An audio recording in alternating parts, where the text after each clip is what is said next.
자, 정도원 전 의원님, 배종찬 인사이트 K 연구소장님, 예, 모셨습니다. 이번에는 그러면은 지금 법안이 패스트 트랙으로 이번에 4개가 지정이 됐단 말이에요. 네. 예, 공수처 관련된 법안 2개, 그 다음에 이제 선거제 개혁 관련된 법안 하나, 그리고 검경 수사권 조정안 하나, 이렇게 돼 있는데, 이게 뭐 빠르면 180일, 늦어도 330일 안에 어쨌든 본회의를 통과해야 실질적으로 어쨌든 법안으로서 효력을 갖게 될 텐데, 일단 공수처 관련된 법안도 기존에 여야 사당이 합의했던 안이 하나가 있고, 이번에 이제 바른미래당에서 이른바 권은희 안이라 독자적으로 제출한 법안이 또 하나 있단 말입니다. 그렇기 때문에 과연 거기에서 잘 이렇게 협의가 될 것인가 하는 문제가 있고, 이 4개 법안이 앞으로 이 순탄하게 잘 본회의까지 갈 수 있을 거라고 보세요? 정 의원님 어떻게 보십니까? 일단 국회법상으로는 가게 돼 있죠. 네. 그것 때문에 야당에서 긍정 저항한 거죠. 네. 그러니까 야당에서는 왜 긍정 저항했냐? 여당 주장은 그렇잖아요. 일단 안건이 올라갔으면 그 이제 남은 기간 동안 토론하면 되는 거 아니냐. 네. 근데 왜 그걸 긍정 저지하냐? 토론에 나서지.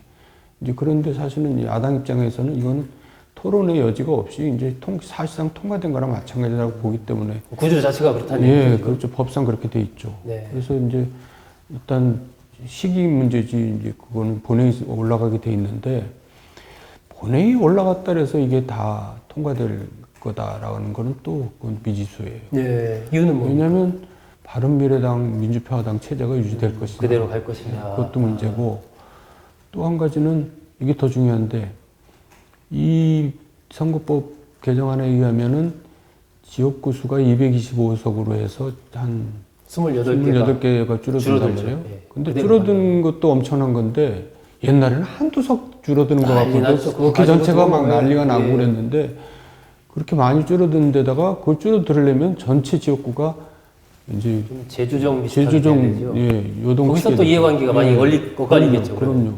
그러니까 이해 당사자들이 너무 많아지죠. 거기서 이제 득을 네. 보는 사람이 있고 손해 보는 사람이 있고 네. 득보다도 손해 보는 사람이 더 많죠. 네. 예. 지금 현재 이제 기득권을 누리고 있으니까 네. 그렇게 되면 반란표가 나올 수가 있죠. 그래서 이제 그때 가봐야 하는데 공수처 법안 부분은 지금 여야 그 이른바 합의안과 바른미래당 안 그 2개가 뭐 논의가 진행이 될 텐데 결론적으로 어떤 모양새가 될까요? 바른미래당 안은 사실 좀 독립성을 좀 강화시킨 쪽으로 이제 좀 수정을 한 건데 네. 사실 지금 공수처 법안의 문제점이 그겁니다. 그러니까 이게 여기 이 공수처에 대해서 견제와 감시하는 기능이 전혀 안 보여요. 네. 오로지 대통령한테 보고하고 대통령 지시만 따르게 돼 있거든요.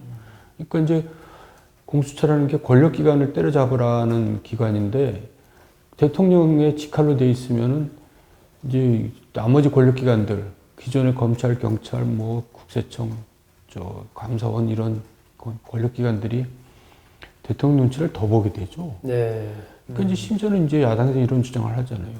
항상 검찰이 정권 초에는 정권 눈치를 보다가 정권 말 되면은 오히려 제대로 역할을 정권을 한다. 권력의 칼을 겨눈다. 네. 그러니까 그걸 막기 위해서 지금 공수처를 만든 게 아니냐. 이제 이런 주장이 나올 소지가 이제 있을 정도로 대통령한테 너무 힘을 많이 실어준 그런 기관이 돼버렸죠. 이게 뭐 몇 가지가 좀 차이가 있더라고요. 보니까 이 합의안과 이 바른미래당 안 사이에 일단 합의안 보면은 이 바른미래당 권은희 의원 안 부분은 포괄적인 측면에서의 어떤 이 부패. 무엇보다 큰 차이는 이제 바른미래당 안에서는 판검사나 경무관 이상 고위공직자를 기소를 하기 전에 기소심의위원회를 둬서 과연 이게 적절한가를 심의를 해야 된다. 하나 장치를 또 하나 둔 이 부분이 또 차이가 있어서 앞으로 이 부분도 좀 통합적인 안을 만들기 위해서는 다시 또 바른미래당 쪽과 민주당 간에 진통이 좀 예상이 되지 않나 뭐 그런 생각이 좀 듭니다. 배 소장님은 전체적으로 이 법안들의 운명 어떻게 보세요? 그 운명은 저는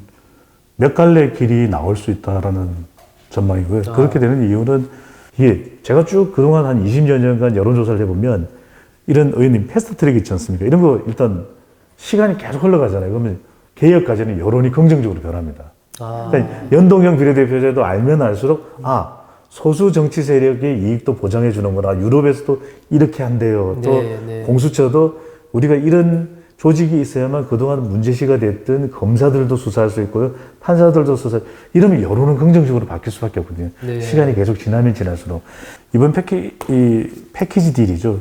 패스트 트랙을 보면서 가장 이제 국민들이 의문을 가졌던 거는 뭐냐면은 일단은 그게 여러 또 일각에서 또 자유한국당에서 지적된 바가 있는데 잘 모르겠다는 거예요. 그러니까 연동형 비례대표제도 내용을 정확히 잘 모르겠고 복잡하다는 거죠. 네, 그 이야기를 하면서 계속 또 인용이 됐던 것이 심상정 정개특위위원장이 국민들은 그런 어려운 셈법을 몰라도 된다라는 취지의 발언을 해서 또 네, 이게 정말 호떡집에 불난 듯이 상당한 논란이 된 바가 있고요. 또 하나는 이제 왜 이것을 개별 처리를 안 하느냐 이렇게 중요한 현안이라면 왜 선거제 같은 중요한 개인의 이해관계도 개인 의원들의 이해관계도 정치 지망생들의 이해관계가 걸리는 왜 짬뽕을 했냐 나눠 써야지 한 번에 하냐 하나하나씩 했어야지 이런 이야기가 네. 계속 나오는데 결국 어떤 이제 제도를 만드는 것도 중요하고 그걸 어떻게 또 운용하느냐 그것도 굉장히 중요하지 않나 싶습니다. 일단 이 공수처 법안 그리고 검경 수사권 조정 법안 그리고 또 선거제 개혁 법안 이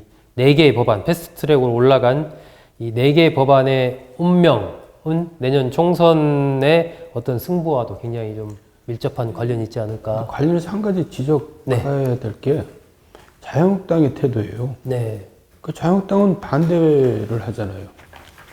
대안이 없어요. 대안이 없죠. 선거법 대안이 뭐냐? 공수처법 대안이 뭐냐? 그게 네. 대안이 없다는 거예요. 그거는 굉장히 좀 불리하죠. 그러니까 어디 제가 토론에 나가서도 자유한국당 입장을 두둔하려도 자유한국당 대안이 있어야 두둔을 하죠. 네, 그러니까 그거는 굉장히 좀 부실한 거예요. 리더십이 그건 허약한 거죠. 그런 리더십 가지고 되겠어요. 그러다 보니까 이제 사실상 그냥 무조건 반대만 하겠다는 것 아니냐. 원래부터 이 개혁을 안 하겠다는 것 아니냐. 사실은 그런 얘기들이 일정하게 이제 설득력을 갖고 있는 거죠. 지난번에 그 한 번 얘기는 했습니다. 그 270석으로 비례대표를 없애고 현행하면서 가는 방안을 얘기하긴 했는데 너무 이제 그 현실과 동떨어진 부분이기 너무 때문에 그건 뭐 재뿌리는 법안. 그렇죠. 사실상 뭐 하지 말자는 그런 맥락으로 이제 해석이 되기 때문에 그러면서 이렇게 되다 보니까 무조건적인 반대만 하는 거 아니냐는 아니, 비판이 또 자유한국당을 향해서 이런 경우가 쏟아지는 거죠. 정 의원님 말씀대로 좀 대안을 내놓으면 사실은 그래서 네. 황교안 대표가 아니라 황대안 대표가 돼야 된다. 그냥 황대안 하는데 대표. 이게 진짜 연동형 비례대표제를 하자 그러는데 갑자기 우리 국민들은 국회의원 수 늘리자는 게 아니거든요. 연동형 비례. 그것도 팩트가 잘못된 거고 국회의원수가 30명 줄이자니까 이게 마치 야 우리 피자 먹을래? 아니면 뭐 만두 먹을래? 하는데 갑자기 난 육개장 먹을래. 네. 네, 육개장은 아니죠. 네. 그러니까 이런 상황이 연출되니까 난감해하는 거죠. 네, 그렇습니다.